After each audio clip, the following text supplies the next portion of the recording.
मुख्यमंत्री योगी आदित्यनाथ ने उत्तर प्रदेश में मिलावटी तथा अवैध देशी शराब के कारण बढ़ती घटनाओं के कारण अपना रुख काफी सख्त किया है। बुलंदशहर के थाना क्षेत्र सिकंदराबाद में अवैध शराब के सेवन से 5 लोगों की मौत तथा 7 की हालत गंभीर होने के मामले पर मुख्यमंत्री योगी आदित्यनाथ ने सभी आरोपित के खिलाफ कठोरतम कार्रवाई का निर्देश दिया है। मुख्यमंत्री योगी आदित्यनाथ ने बुलंदशहर में अवैध तथा जहरीली शराब कांड के दोषियों के खिलाफ रासुका व गैंगस्टर एक्ट के तहत कार्रवाई करने के निर्देश दिए हैं। इसके साथ ही आरोपित डिस्टिलरी के खिलाफ भी कार्रवाई होगी। मुख्यमंत्री योगी आदित्यनाथ ने बुलंदशहर में अवैध शराब के सेवन के कारण 5 लोगों की मौत की घटना पर बेहद नाराजगी जताने के साथ ही सभी आरोपितों पर रासुका व गैंगस्टर एक्ट के तहत कार्रवाई करने का भी निर्देश दिया है। नए कृषि कानूनों को लेकर विज्ञान भवन में केंद्र सरकार और किसान नेताओं के बीच 8वें दौर की वार्ता खत्म हो गई है। यहां केंद्र सरकार की ओर से कृषि मंत्री नरेंद्र तोमर और केंद्रीय मंत्री पीयूष गोयल मौजूद रहे। बैठक से ठीक पहले दोनों ने गृह मंत्री अमित शाह से मुलाकात की थी।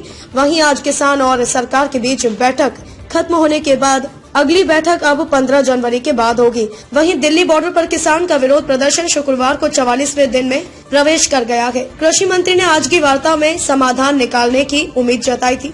बता दें कि प्रदर्शनकारी किसान अभी भी अपनी जिद पर अड़े हैं। केंद्र से वार्ता के पहले गुरुवार को उन्होंने दिल्ली बॉर्डर पर ट्रैक्टर मार्च निकाला और अपनी मांगों के माने जाने तक प्रदर्शन जारी रखने की बात कही। केंद्र ने कहा कि कानून वापस लेने के अलावा किसी भी प्रस्ताव पर विचार करने के लिए तैयार है।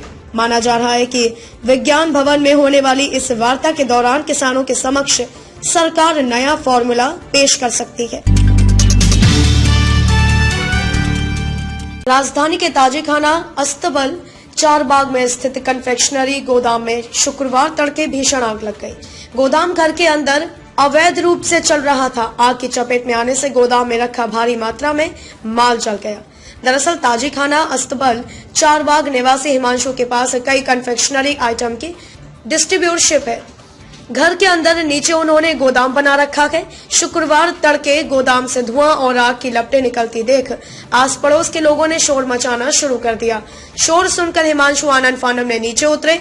उन्होंने गोदाम का ताला तोड़ा और पानी फेंककर आग पर काबू पाने का प्रयास करने लगे। देखते ही देखते आग ने विकराल रूप धारण कर लिया। हिमांशु ने मोहल्ले वालों को मदद के लिए बुलाया। समरसेबल पंप चालू कर हिमांशु ने मोहल्ले वालों की मदद से पानी फेंकना शुरू किया। करीब घंटे भर की कड़ी मशक्कत के बाद हिमांशु ने मोहल्ले वालों की मदद से आग पर काबू पाया। हिमांशु ने बताया कि आग संभवतः शॉर्ट सर्किट से लगी है। आग की चपेट में आने से गोदाम में बाहरी कमरे में रखा माल जल गया, जबकि अंदर वाले कमरे में रखे माल को बचा लिया गया। किसी समय पांचाल देश की राजधानी रहे बदायूं में इन दिनों महिलाओं के प्रति अपराध की बाढ़ आ गई है। रविवार को यहां ओघैती क्षेत्र के गांव में रहने वाली आंगनबाड़ी सहायिका पूजा करने गई थी, जहां पर सामूहिक दुष्कर्म के बाद उसकी हत्या कर दी गई। तो बुधवार को माता के जागरण में गई एक नाबालिग के साथ पड़ोसी ने दुष्कर्म किया। पुलिस ने इस मामले में आरोपित युवक को गिरफ्तार कर लिया है, जबकि इसे आरोपी अभी फरार है। बदायूं के ओघैती क्षेत्र में महिला के साथ सामूहिक दुष्कर्म के बाद हत्या के बाद नया मामला सामने आया है। यहां के थाना सिविल लाइन्स क्षेत्र में जागरण में गई एक किशोरी के साथ दुष्कर्म किया गया है। इसके आरोप में उसके पड़ोसी युवक को गिरफ्तार किया गया है। किशोरी के परिवार के लोगों ने पुलिस को बताया कि जागरण कार्यक्रम के दौरान जब उनकी बेटी नहीं मिली तो उन्होंने उसे खोजने की काफी कोशिश की। इसके कुछ देर बाद पिंटू के घर से लड़की रोती हुई बाहर निकली थी। बदायूं के वरिष्ठ पुलिस अधीक्षक एसएसपी संकल्प शर्मा ने बताया कि गत 4 जनवरी को सिविल लाइन्स क्षेत्र के एक गांव में 14 वर्ष की एक किशोरी पड़ोस में हो रहे जागरण में शामिल होने गई थी। इस दौरान उसके पड़ोस में रहने वाला पिंटू नाम का युवक उसे बहला फुसलाकर अपने घर ले गया और वहां पर 20 वर्ष के वीरपाल ने उसके साथ दुष्कर्म किया। इस मामले की शिकायत बुधवार को लड़की के स्वजनों ने की। पुलिस ने तत्काल मामला दर्ज कर मुख्य आरोपी वीरपाल को पकड़ लिया।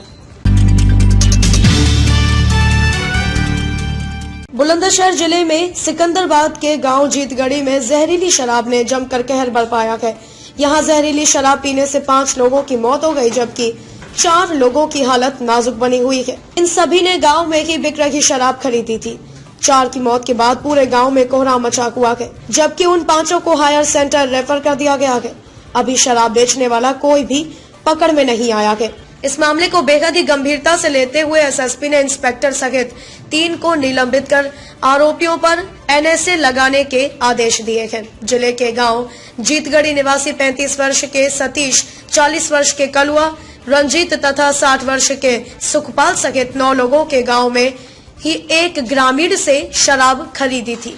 रात को शराब पीने के बाद यह सभी अपने अपने घर जाकर सो गए। बताया जा रहा है कि आधी रात के बाद इन सब की हालत बिगड़ने लगी।